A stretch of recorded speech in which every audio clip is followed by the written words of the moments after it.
لكل واحد بيذاكر ابن. السلام عليكم الأول. ندخل بقى في الموضوع.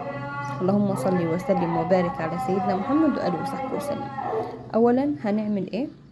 احنا المذاكرة مش هتأثر على الصلاة، يعني مش عشان هنسيب صلاة عشان نذاكر، لا، هو ربنا هو اللي هيوفقنا لو احنا اتبعنا طريق ربنا.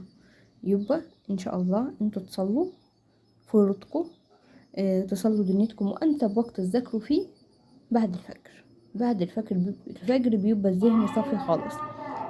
تصحي ابنك يذاكر وانت تقومي معاه وتنشطوا ان شاء الله، ماشي.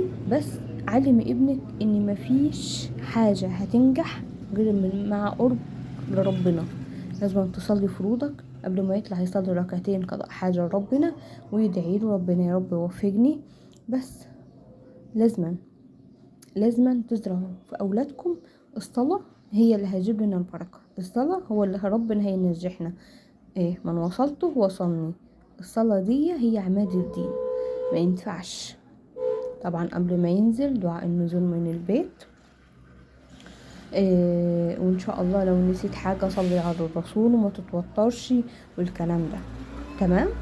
وربنا يعيننا ويعين اولادنا ويعيننا على ان هم يربوهم تربية اسلامية صحيحة، عشان لما نقف قدام ربنا يبقوا واقفين واحنا سالمين. لان احنا مش هنعدوا كده، احنا في اولاد وفي زوج وفي لساننا وفي كل حاجة. ربنا يعيننا على تربية اولادنا تربية صحيحة.